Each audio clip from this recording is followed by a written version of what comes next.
Sejam todos muito bem-vindos à resolução da prova para perito criminal da Polícia Civil de São Paulo. É a prova de física do ano de 2014. Uma prova com 10 questões. Então, vamos falar menos e começar logo aí, botar a mão na massa. Então vamos à prova aí. Meu nome é Marcelo Tomanic, sou professor de física e sou perito criminal da Polícia Civil de Minas Gerais. Mais uma vez, seja bem-vindo e vamos direto aos trabalhos aí, porque a prova são 10 questões, é uma prova meio longuinha para a gente ficar resolvendo aqui. Vamos lá então. Então a questão 61, ela diz o seguinte. Ao percorrer uma curva horizontal em forma de quarto de circunferência com velocidade escalar constante, um veículo sofre, relativamente a um referencial inercial, uma força resultante centrípeta D. Aí está falando da intensidade, direção e sentido dela. Bom, a primeira coisa que eu sei, que essa questão me diz, é que eu tenho um movimento circular uniforme. Tá? Olha lá, movimento circular uniforme. Por quê?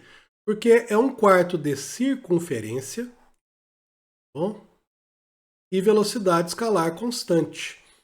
Então, no movimento circular uniforme só existe um tipo de resultante, que é a resultante centrípeta, que é dada por massa vezes aceleração centrípeta, que é dada por massa, quem é a aceleração centrípeta, velocidade ao quadrado sobre o raio da trajetória.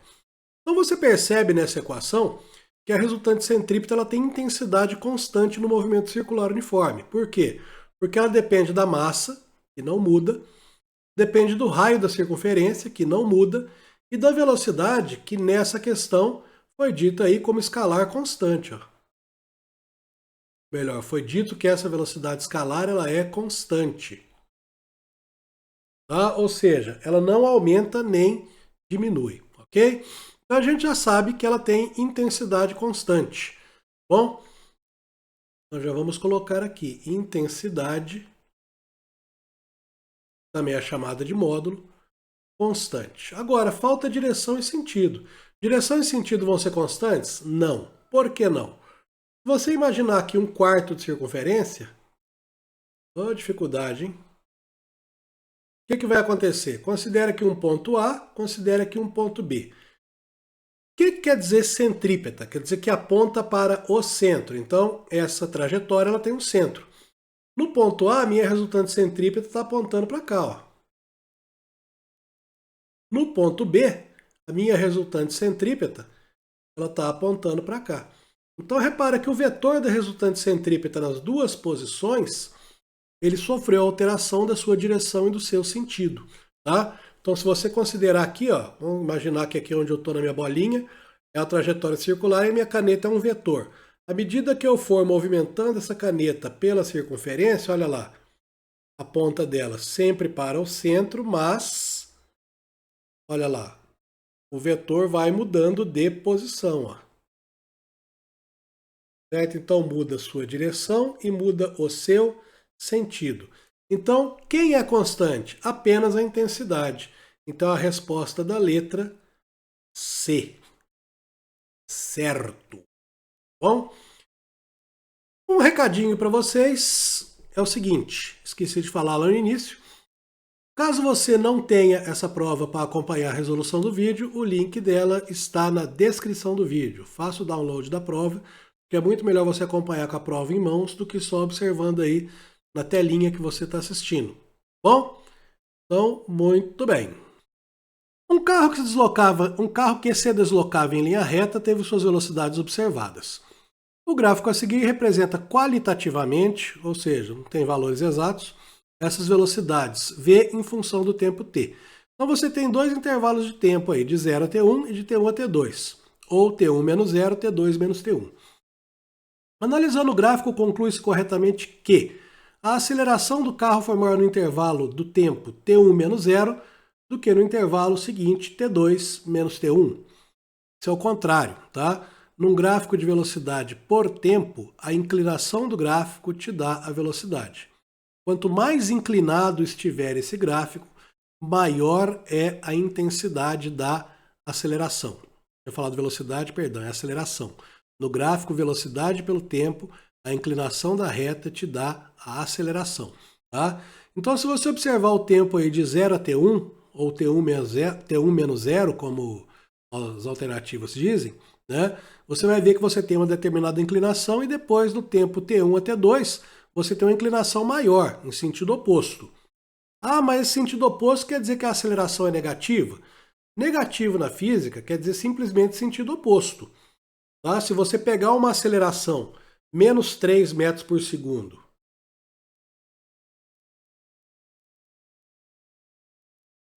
ao quadrado, A1, e você pegar uma aceleração A2, 2 metros por segundo ao quadrado, a aceleração A1 ela é mais intensa, ela é maior, tá? Maior aceleração. Ah, mas e aquele sinal de negativo? Aquele sinal de negativo só está indicando que ela está em sentido oposto, tá? Só está indicando que ela está em sentido oposto à aceleração 2. Vou tirar minha cabeça aqui da frente para vocês verem ali, ó. Ah, olha lá. Aceleração A1, menos 3 metros por segundo ao quadrado. Aceleração A2, 2 metros por segundo ao quadrado. 3 é maior que 2, tá? Então a aceleração A1 é mais intensa. Agora o menos está indicando simplesmente que ela é uma aceleração de sentido oposto. Então A1 e A2 são acelerações de sentidos opostos, tá? No caso do nosso gráfico, a inclinação é maior no intervalo T1 a T2. Isso quer dizer que nesse intervalo, então, a aceleração tem maior intensidade. Letra B. O movimento do carro foi progressivo no intervalo de tempo T1 menos T0, ou de 0 a T1, e retrógrado no intervalo seguinte T2, T1. Movimento progressivo e movimento retrógrado tem a ver com o sinal da velocidade. Um movimento é progressivo quando a velocidade tem sinal positivo, certo? Ou seja, ele é orientada no sentido do aumento das posições. E é retrógrado quando você tem o sinal oposto, é orientada no sentido oposto ao aumento das posições. No nosso caso do gráfico aqui, nos dois intervalos, você está vendo aqui que está tudo no primeiro quadrante.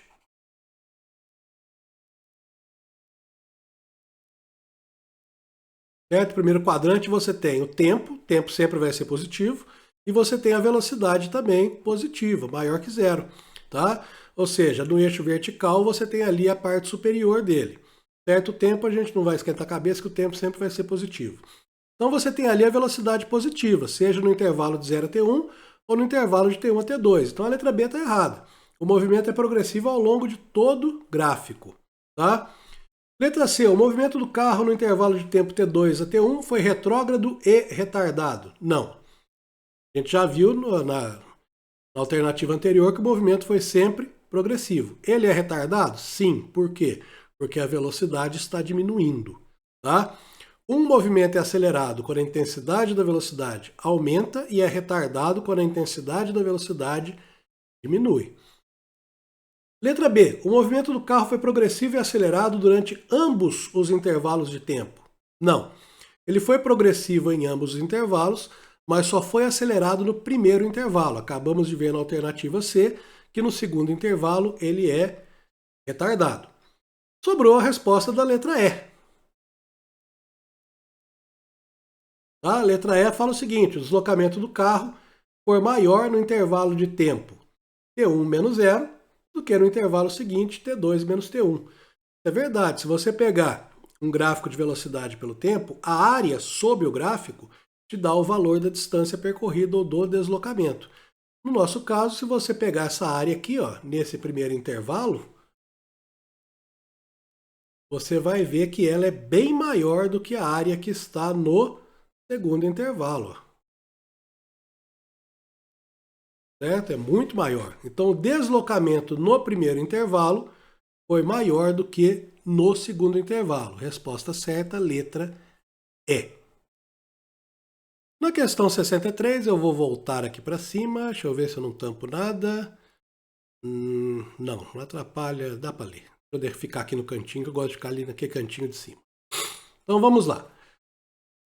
A figura ilustra a roda traseira de uma motocicleta. Ali você tem a figura, né, dizendo ali coroa de transmissão, onde está a corrente, e você vê o resto ali que é a roda. Considerando-a em movimento e com a coroa girando solidariamente com a roda, ou seja, se você observar aqui, ó, a coroa ela está parafusada à roda. Ó. Dá para ver 3 parafusos aqui. Isso quer dizer que à medida que a roda gira, a coroa gira junto. Tá? Isso é um movimento solidário. Então a coroa girando solidariamente com a roda, é correto afirmar que em um mesmo intervalo de tempo, relativamente ao eixo comum, que é esse parafuso aqui, tá? Relativamente ao eixo comum de ambas, o que nós temos?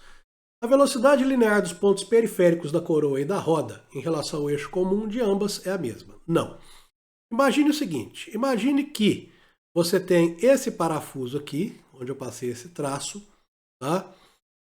Deslocando-se até a posição desse segundo parafuso. Então aqui você tem a distância percorrida por um ponto periférico da coroa, tá? E aqui você tem a distância percorrida por um ponto periférico da roda. Certo? Então, olha lá, vamos chamar aqui de D1 e aqui de D2. Então você está vendo ali que D1 é maior que D2, certo? Só que essas distâncias foram percorridas no mesmo intervalo de tempo. Tá? Então a velocidade de um ponto percorrendo D1, tá? Que eu vou chamar de V1, ela tem que ser maior do que a velocidade de um ponto percorrendo D2, que eu vou chamar de V2. Ok? Então olha lá. Os pontos periféricos aí, eles têm velocidades diferentes. Quanto mais afastados eles estão do centro da roda, no caso ele onde está aquele parafuso, maiores são suas velocidades lineares. Por quê? Porque você tem arcos de circunferência cada vez maiores, que têm que ser percorridos sempre no mesmo tempo. Letra B. A coroa gira com frequência maior que a roda. Falso, porque elas estão girando juntas. Tá? Então a frequência de giro, a frequência de rotação da coroa e da roda é a mesma. É uma peça só. A coroa está parafusada na roda. A velocidade angular da coroa é maior que a da roda. Errado. Tá? A velocidade angular da coroa é exatamente igual à da roda. Por quê? Por causa da letra D, que diz que o deslocamento angular da coroa é igual ao da roda. Então, voltando aqui para essa foto, tá? Se você observar, tanto a roda quanto a coroa, elas percorrem esse deslocamento angular que eu vou representar por essa letra grega aqui. Ó. O que é o deslocamento angular? É exatamente o ângulo formado entre dois pontos do deslocamento. Então, olha lá, ponto P1, ponto P2. Independente de você estar aqui na beirada da coroa ou você estar aqui na beirada da roda, tá? O deslocamento angular, ou seja, o ângulo central formado, é o mesmo. Essa resposta é a letra... A resposta certa é a letra D, ok? A letra E fala, o deslocamento linear dos pontos periféricos da coroa é maior que o da roda. É o contrário. Tá? O deslocamento linear, ou seja, o deslocamento ao longo desse arco aqui, ó, esse arco que eu estou rabiscando aqui, esse é o deslocamento linear, ele é maior para quem está aqui na roda do que para quem está aqui na coroa. Ok? Então, resposta certa, letra D. Muito bem. Vou aproveitar aqui a oportunidade, pedir para você para deixar aí a sua curtida nesse vídeo, fazer a sua inscrição no canal e compartilhar com algum colega seu que esteja interessado aí nesse assunto ou esteja se preparando para algum concurso público. Por que eu te peço isso? Peço isso por dois motivos. O primeiro motivo é para que o YouTube entenda que esse conteúdo é relevante e vale a pena ser divulgado. Porque a intenção primordial desse canal aqui é o quê? É ajudar as pessoas que estão se preparando para um concurso público, certo? A conseguir essa sua preparação com o menor custo possível. Aqui nesse canal tudo é grátis. Aqui nesse canal não tem área restrita, não tem assinatura, nem nunca vai ter área de membros. Tá? Aqui todo o conteúdo sempre vai ser livre. Então, quando você engaja com esse vídeo, o YouTube entende que esse conteúdo é relevante e leva esse conteúdo para mais pessoas, mostra ele para mais pessoas. Tá? O segundo motivo é que eu venho aí correndo atrás da monetização desse canal para que ele arrecade fundos para a manutenção de um abrigo de animais abandonados mantidos por mim e minha esposa. Certo? O nosso abrigo ele conta com 17 animais e caso você queira conhecer um pouquinho dele, eu convido vocês ao final desse vídeo a assistir aí uma pequena explicaçãozinha de uns 3 minutos, onde eu mostro alguns dos nossos animais e conto rapidamente a história de alguns deles. Atualmente são 17 animais que a gente cuida aqui, tá bom? Então conto com sua ajuda para que eu consiga levar aí esse conteúdo para o máximo de pessoas possível e ajudar o máximo de concurseiros possível aí. Eu sei como é que é a preparação para o concurso, como é que o material custa caro. Eu sei como as pessoas também se aproveitam aí do desespero dos concurseiros, ok? Vamos lá para a questão 64. No campo de provas de uma montadora de automóveis, há uma pista horizontal e retilínea. Durante a realização de um teste, um de seus veículos de massa total 1.200 kg, incluindo o do motorista, parte do repouso e atinge a velocidade de 144 km por hora ao fim de um percurso de 400 metros. Se o movimento do veículo é realizado com aceleração constante, qual a força resultante sobre ele em newtons? Bom, essa questão ela pode ser resolvida de duas formas. Ela pode ser resolvida usando equações de cinemática ou pode ser resolvida usando o teorema da energia cinética. Vamos resolver das duas maneiras, para você escolher qual que lhe agrada mais. Então, por cinemática, a gente vai primeiramente transformar essa velocidade de 144 km por hora para metros por segundo. Como eu já fiz a questão antes, né? Eu já sei que essa velocidade é 40 metros por segundo. E ficou feio aqui, deixa eu escrever de novo. 40 metros por segundo, né? Segundo ao quadrado também não.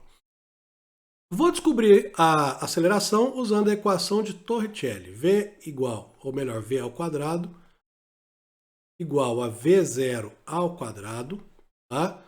Como ele parte do repouso e atinge aquela velocidade, vou considerar uma aceleração positiva, que está tudo aumentando, 2A vezes t. Olha lá, minha velocidade vai ser 40 ao quadrado, que é igual a 0 ao quadrado, mais 2 vezes A vezes 400 metros. Quase que eu coloco 1.200. 1.200 é a massa do veículo. Então a gente vai ter 1.600, que é 40 ao quadrado. 0 ao quadrado é 0.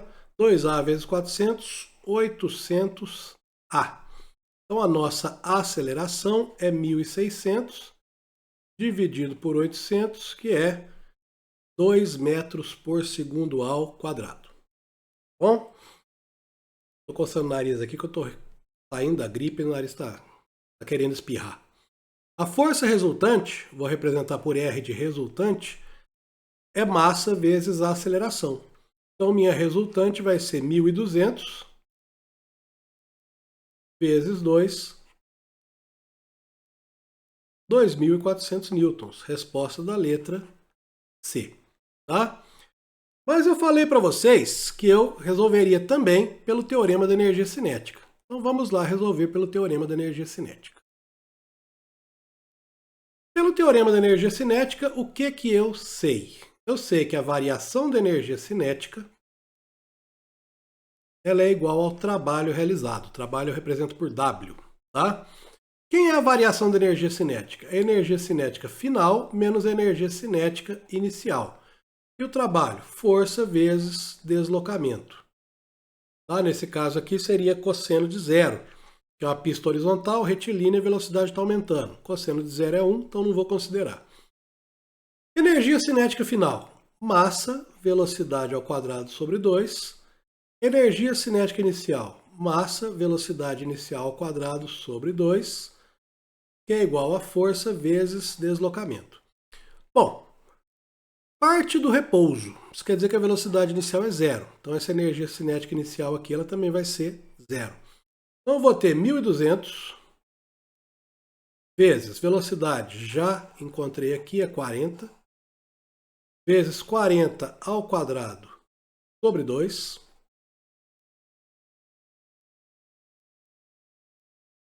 É igual a força que eu quero saber, vezes o deslocamento de 400 metros. Tá? Então a minha força ela vai ser igual a 1.200 vezes 1.600, que é 40 ao quadrado, dividido por 2 vezes 400. Tá? Então vai ficar 1.200 vezes 1.600 dividido por 800. Então, ó, simplifico aqui, aqui dá 1. Vou simplificar de outra cor para ficar bonitinho.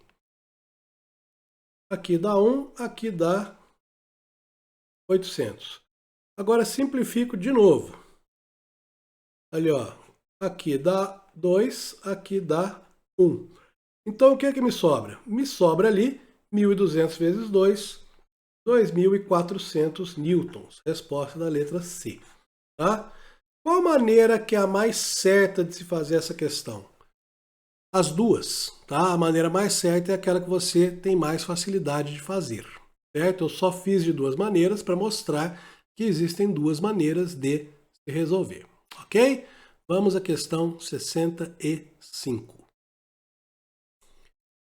Um cilindro de ferro de altura considerável, ou seja, um cilindro compridão, é mantido suspenso por um fio na posição vertical, totalmente submerso em um tanque cheio de água, como mostra a figura. Nessas condições, é correto afirmar que o empuxo atuante sobre o cilindro como um todo depende de sua massa específica. Isso é falso. Tá? O empuxo ele é calculado pela densidade do líquido, o volume deslocado e a gravidade. Então o empuxo ele não depende da densidade ou massa específica do cilindro. Depende da densidade ou massa específica do líquido e do volume que está submerso. Letra B. A pressão da água sobre o cilindro como um todo é a mesma em qualquer ponto dele. Isso é falso, porque o nosso cilindro ele tem altura considerável. E a pressão no interior de um líquido ela é dada pela densidade do líquido, a gravidade e a altura. Essa altura ela é medida da superfície para baixo. Tá? Então o que acontece? Um ponto que está aqui na base do cilindro ele vai ter uma pressão P1. Um outro ponto que está aqui no topo do cilindro tem uma pressão P2. Como o ponto P1 é mais profundo, a pressão P1 ela é maior que a pressão P2. Tá? Letra C. O empuxo atuante sobre a base inferior do cilindro é maior do que sobre sua base superior. Falso. Tá? O empuxo ele atua no objeto como um todo. Bom, você pode até considerar pequenos empuxos ao longo do objeto, tudo, etc. Mas o empuxo ele não depende de profundidade. Tá? O empuxo ele depende de volume deslocado. Bom, e o que acontece? O volume deslocado pelo objeto é o mesmo aí em todo ponto do objeto. Então o empuxo vai ser o mesmo. Letra D. A pressão da água sobre o cilindro como um todo depende da massa específica dele. Não, a pressão da água não depende de nenhum objeto que esteja mergulhado no interior dela. Tá? A pressão da água depende da densidade da água, da gravidade e da profundidade que o ponto está em relação à superfície. E letra E. A pressão da água sobre a base inferior do cilindro é maior do que sobre sua base superior. Essa é verdade, né? Essa é a questão certa, a alternativa certa. Eu até comentei sobre ela, né, lá na letra B. Eu expliquei por que a letra B estava errada e acabei dando a resposta aí que é a letra E. Então a pressão ela vai ser maior à medida que você se aprofunda, né? À medida que você vai mais fundo a partir da superfície do líquido. Ok? Como o cilindro tem altura considerável, a base inferior dele sofre uma pressão maior do que a base superior. Ok? Próxima questão. No interior de São Paulo ocorre uma tragédia familiar. Um garoto de 26 kg de massa cai em queda livre do 14º andar de um prédio, projetando-se no solo de uma altura de 42 metros. No impacto com o solo, toda a energia cinética é convertida em energia térmica para aquecimento do corpo do garoto em 2 graus Celsius. A aceleração da gravidade local tem valor 10 metros por segundo ao quadrado. O equivalente mecânico do calor é 4,2 joules por caloria. Qual a capacidade térmica do corpo do garoto em calorias por grau Celsius? Bom, então considerando aqui, né? Deixa eu fazer um desenho tosquinho aqui só para andar logo. O garoto caiu de uma altura 42 metros. Quando ele estava aqui em cima, ele tinha energia potencial gravitacional. Tá? À medida que ele foi caindo, essa energia potencial gravitacional foi convertida em energia cinética e no impacto aqui no chão, ela foi convertida em calor. Bom, e já diz aqui que toda a energia cinética é convertida em energia térmica, ou seja, não houve perdas. Tá? Acontece isso? Acontece. Se você der um tapa, né, em uma superfície, você vai ver que a palma da sua mão vai sofrer um leve aquecimento. Ou se você leva um tapa também, você vai ver que essa parte aí que você levou um tapa, ela sofreu um aquecimento. Então, primeiro de tudo, vamos calcular essa energia cinética. Essa energia cinética, que vai ser o calor, né? Vou colocar aqui Q igual a EC, que é igual a energia potencial gravitacional, vai ser a massa do garoto, a gravidade e a altura. Então, o nosso calor vai ser 26 kg, gravidade 10, altura 42. Muito bem, só olhar minha anotação aqui que eu já fiz essa questão e eu não vou fazer essa questão, essa conta toda de cabeça de novo. Na verdade, eu desisti de olhar minha anotação porque eu tive um insight aqui agora, né? Se eu calcular isso aqui agora, eu vou calcular isso em joules. Vai me dar um resultado em joules. Né? Por quê? Porque eu estou usando as unidades do sistema internacional aqui, ó. Estou usando a massa em quilogramas, a gravidade em metros por segundo ao quadrado, a altura em metros. Só que o exercício já me falou que eu tenho um equivalente mecânico aí de 4,2 joules por caloria. Ou seja, cada 4,2 joules corresponde a 1 caloria. Então, se eu pegar esse valor todo aqui e dividir por 4,2, eu já vou ter o resultado em calorias. Ó. Tá? Vou precisar dividir? Não, vou dar uma simplificada aqui, ó. 4,2 aqui dá 1, aqui dá 10. Então isso já me dá, né, o resultado de 2.600 calorias. Por quê? Porque a questão já disse, né? Cada 1 joule corresponde a 4,2 calorias. Tá? Muito, ou melhor, ao contrário, né? Cada 1 caloria corresponde a 4,2 joules. Tá? Aqui, ó, coloquei o contrário. 1 caloria, 4,2 joules. Está até escrito aqui na minha cara e eu estou falando o contrário aqui, ó. 4,2 joules para cada 1 caloria. Agora eu vou usar a equação do calor sensível, que é igual a m vezes c vezes delta... Não preciso não. Viajei na maionese. Bom, a gripe está me deixando doido, então vocês me perdoem, tá? Capacidade térmica. A capacidade térmica de um corpo, ela é o quê? Ela é a quantidade de calor que esse corpo troca para cada 1 grau Celsius de temperatura. Então é Q dividido por ΔT. Capacidade térmica aqui então vai ser 2.600 calorias, tá? Dividido por 2 graus Celsius, que é a variação de temperatura.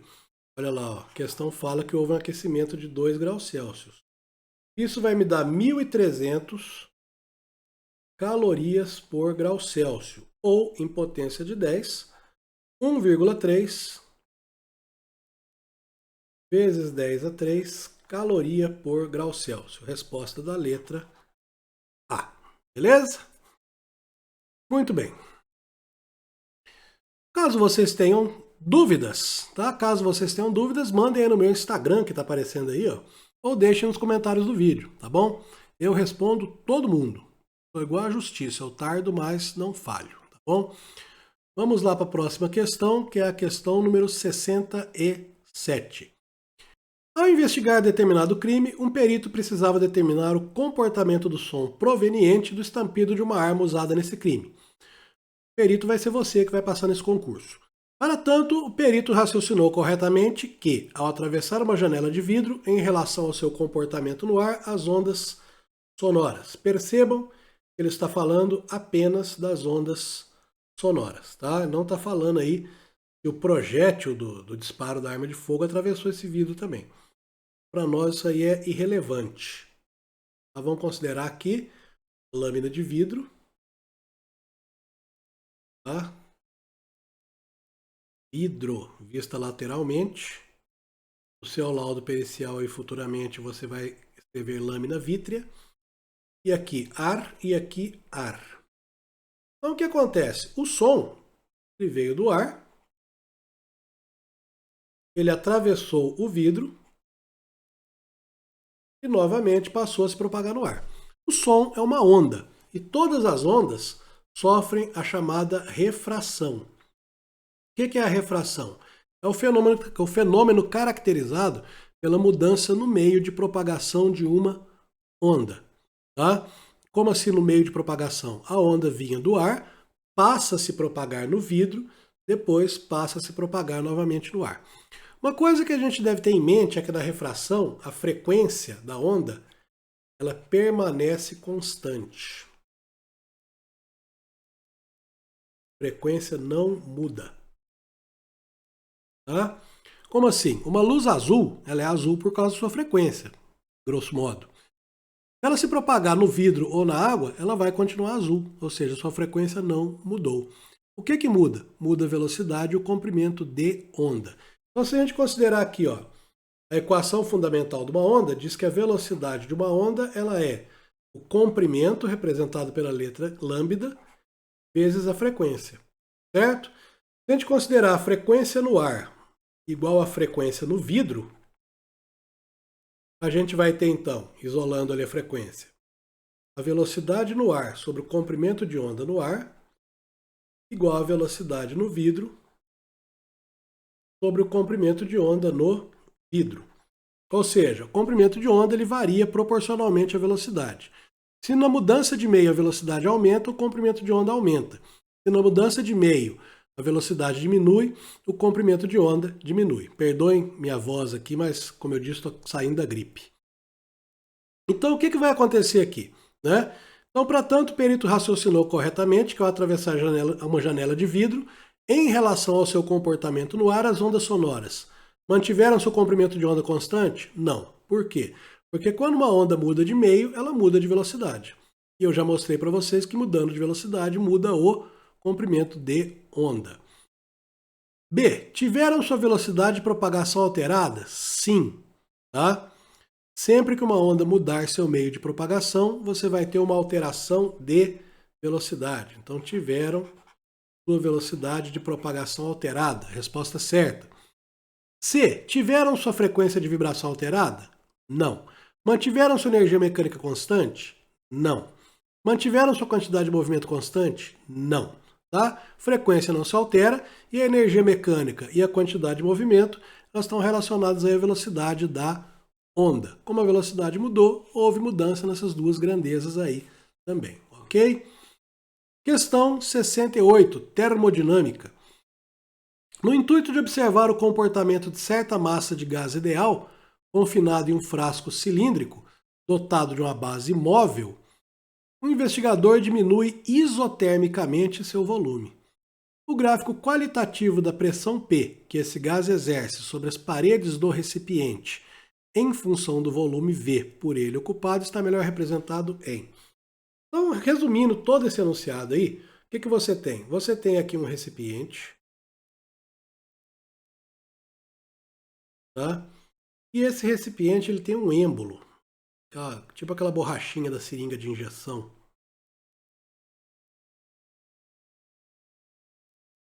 Tá? Você tem um êmbolo aqui. Esse êmbolo vai abaixando aqui e vai diminuindo o volume. Tá? E isso acontece isotermicamente, ou seja, com temperatura constante. Tá? Bom, a gente sabe, né, que a equação dos gases, equações dos gases aí, a gente tem P1V1T1 igual a P2V2T2. Tá? Temos aí a equação geral dos gases. Como a temperatura é constante, a gente descarta T1 e T2. Sobra P1V1 igual a P2V2. Então a gente vê que numa transformação isotérmica,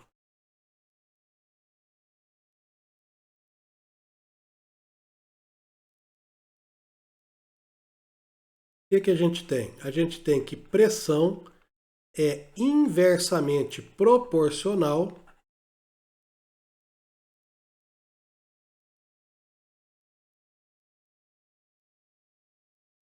letra feia, hein?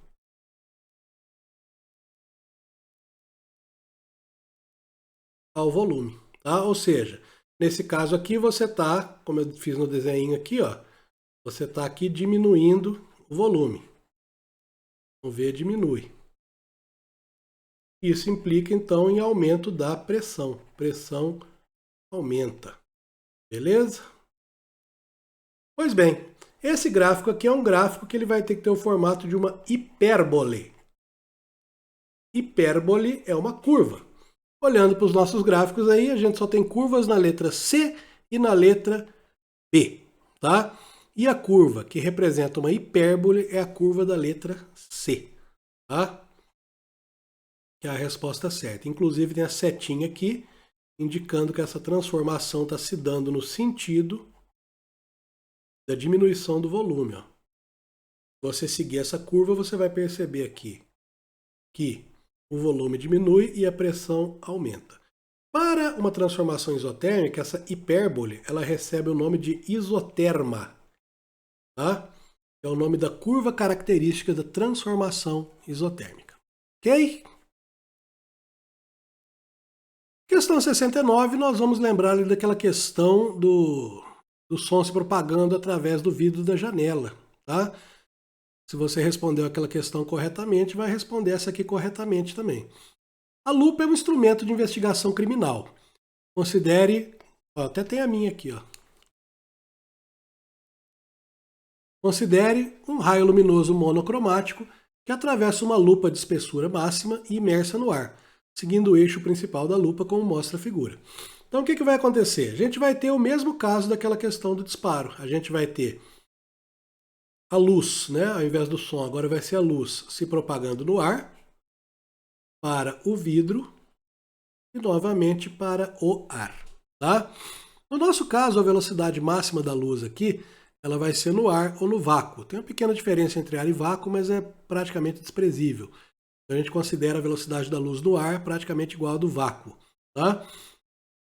Quando ela passa para outro meio que não seja o ar, então, obrigatoriamente, ela vai diminuir. Tá? Então, a luz se propagando no ar tem sua velocidade máxima. Em outro meio que não seja o ar, essa velocidade diminui. Então, vamos observar aqui os nossos gráficos. A gente tem 3 gráficos em que a velocidade diminui. O gráfico da letra A, o gráfico da letra D e o gráfico da letra E. O da letra E, ele não está aparecendo não, mas aqui é uma reta, tá? Aqui é outra reta. E aqui é outra reta. Então a gente tem o gráfico da letra A, letra D e letra E. Vamos analisar o que está errado no gráfico da letra A. Na letra A, a luz vinha com a velocidade constante no ar. De repente, essa velocidade fica diminuindo quando ela passa pela lupa, tá? Que é esse intervalo aqui, ó. Depois ela fica constante no ar de novo. Onde está o erro aqui? São 2 erros nesse gráfico. Primeiro, a velocidade da luz dentro da lupa deve ser constante. Tá? A velocidade de uma onda em um mesmo meio, ela sempre é constante. A velocidade de uma onda ela só muda se houver mudança no meio. Tá? Então a velocidade da luz dentro do vidro ela é constante. Então ela não pode diminuir igual está sendo apresentado no gráfico da letra A. Com isso, a gente descarta também o da letra D. Mas qual que é o outro erro? Depois que ela atravessa esse intervalo representado por essa letrinha E, ela fica com uma velocidade menor do que ela entrou na lupa. Não pode, ela teria que voltar para essa mesma velocidade. Por quê? A velocidade da luz no ar ela é sempre a mesma, ela não muda. Ela não pode diminuir depois de ter passado pela lupa. Passou pela lupa, ela voltaria imediatamente à sua velocidade original. Tá? O gráfico que mostra isso é o gráfico da letra E. Olha lá, vou até apagar aqui as rabiscos que eu fiz e rabiscar de novo. A luz vinha vindo com velocidade constante aqui no ar.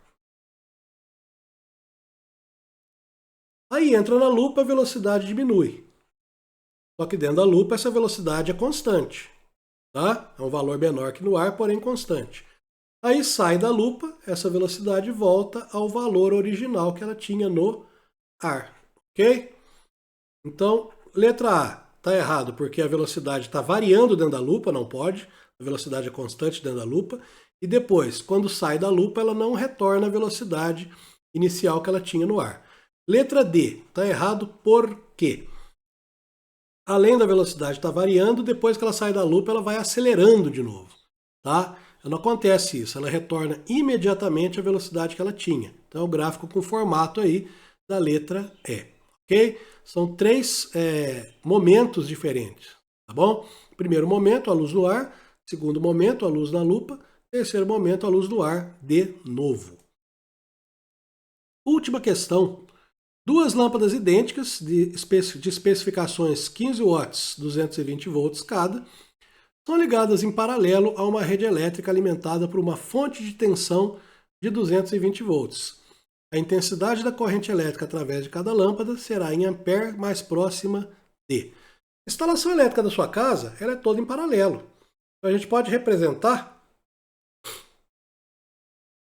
essas duas lâmpadas da seguinte maneira. Uma lâmpada ligada aqui, outra lâmpada ligada aqui e as duas ligadas em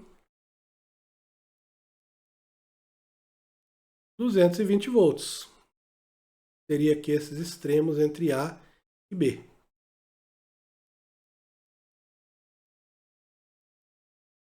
Certo? Se você pegar qualquer lâmpada da sua casa, você vai ver lá quantos watts ela tem e a especificação de rede elétrica dela. Você consegue fazer esse cálculo para qualquer lâmpada da sua casa. O que você quer saber? A intensidade de corrente através de cada lâmpada. Então vai ser P igual a V vezes I. Potência da lâmpada, 15 watts. Tensão, 220. Corrente elétrica I. O meu I vai ser 15 dividido por 220. Eu já fiz esse cálculo aqui nas minhas anotações. Tá? Vou olhar aqui para a gente. É a letra B, 0,07. Que coisa feia. 0,07 ampere. É mais próxima, tá? Vou até mostrar aqui para vocês que isso aqui não vai dar um valor exato. Olha lá. 15 dividido por 220. A 0,068. Então nós calculamos aqui o valor mais próximo, que é o da letra B. Ok? Muito bem. Tá? Com isso aí, encerramos a nossa prova. Percebam que é uma prova fortemente teórica, tá? Pouquíssimos cálculos e os cálculos que a gente tem ali são bem simples, tá? Eu não quis fazer ao vivo para não perder tempo, tá bom? Eu já resolvi a prova antes e deixei anotadinho aqui alguns valores que porventura eu me esqueci. Esqueci, né? Então percebam que é uma prova assim com poucos cálculos, uma prova bem teórica, uma prova que é a cara da VUNESP, que é a banca que elaborou essa prova aí, que certamente vai ser a banca do nosso próximo concurso para a Polícia Civil de São Paulo agora. Então recomendo a vocês aí que deem uma estudada em provas da VUNESP. Eu vou colocar mais uma aqui no canal, de 2013, tá? Também teve uma prova de física, eu vou colocar para vocês já irem se habituando aí com esse tipo de prova. Mais uma vez, peço a vocês aí a sua colaboração, no sentido de engajar com esse vídeo, tá? Deixando a sua curtida, seu comentário, compartilhando, inscrevendo-se no canal. Se quiser comentar me xingando, pode xingar, vale também para engajamento, tá? Se quiser descurtir também pode, o importante é ter engajamento no vídeo. Bom, pelos motivos que eu já falei para vocês, levar o conhecimento aí gratuito, ajudar as pessoas a se prepararem para o concurso público e também gerar fundos para manutenção do abrigo de animais. Qualquer dúvida que vocês tiverem, mandem aí mandem aí no meu Instagram, tá? Ou deixem nos comentários do canal. Eu respondo todo mundo, certo? Não deixo ninguém sem resposta, certo? E aparece lá no Instagram para a gente conversar fiado também. Bom, agradeço a todos vocês por terem visto esse vídeo até aqui. Desejo boas provas a todos aí, tá? Que vocês se tornem peritos criminais e... não digo sejam meus colegas porque eu trabalho em Minas Gerais, mas sejamos parceiros de profissão, ok? Então, grande abraço e tchau. Eu espero que esse canal esteja sendo útil, esteja te ajudando a conquistar o seu objetivo de conseguir uma aprovação na universidade ou em um concurso público. E eu venho agora também pedir a sua ajuda, tá? Venho pedir a sua ajuda curtindo o nosso vídeo, compartilhando, inscrevendo-se no canal, produzindo engajamento no nosso canal, para que a gente consiga monetizar esse canal e arrecadar fundos para a manutenção de um abrigo de animais abandonados que é mantido por mim e minha esposa. Esse abrigo se chama Almial, fica na cidade de Betim e atualmente nós cuidamos de 17 animais. Aí você tem uma foto da minha esposa com alguns dos nossos cachorros. E os animais eles são abandonados principalmente porque estão idosos e ou geram despesas veterinárias. No caso do cachorro que está aí no colo dela, o Boris, ele é um cachorro de raça, acreditamos seja um American Bully, certo? E ele foi abandonado na rodovia que liga Belo Horizonte a Araxá, justamente por ser idoso. Ele é idoso, tem problemas de pele, de articulação, gera despesas veterinárias e para pessoas que eu não sei nem dizer o que são, se torna um cachorro indesejável. Todos os nossos animais chegaram aqui com uma história de sofrimento. O Bigode, por exemplo, chegou com obstrução urinária. Foi colocado na rua. A despesa dele ficou em R$7.000. O Hulk é um gato que sofreu fratura. Também não ficou com uma despesa pequena. São procedimentos caros, certo? E a Belinha, por exemplo, foi atropelada. Também gerou despesa para que ela pudesse ter a sua patinha engessada. Tomou um banho também e agora está aí feliz. Nem todos os animais que estão aqui são abandonados, mas todos têm história de sofrimento. O Zeus, por exemplo, esse pitbullzinho desnutrido que vocês estão vendo na foto, foi resgatado de um acidente pelo corpo de bombeiros junto com o irmãozinho dele. Ele foi resgatado de um veículo que estava numa ribanceira de praticamente 10 metros de profundidade. Infelizmente, os ocupantes do carro faleceram. Ele ficou comigo 3 dias na delegacia onde eu trabalho e ninguém apareceu para reclamar os animaizinhos. Eles vieram parar aqui em casa, então também. Hoje estão saudáveis, felizes e contentes. As despesas de um abrigo de animais, elas são altas. A gente tem alimentação, a gente tem higiene, a gente tem veterinário, controle de pulgas. Não basta só colocar os animais da rua para dentro.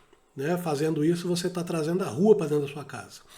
Então peço para vocês mais uma vez sua colaboração, engajando com nossos vídeos, frequentando o nosso canal, para que o YouTube consiga, né, aprovar nosso canal para monetização e gerar esses fundos.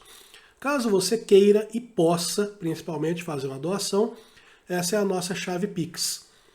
Vai cair em uma conta do PicPay, no meu nome, porque eu não posso ter CNPJ por ser policial, mas uma conta exclusiva para o abrigo.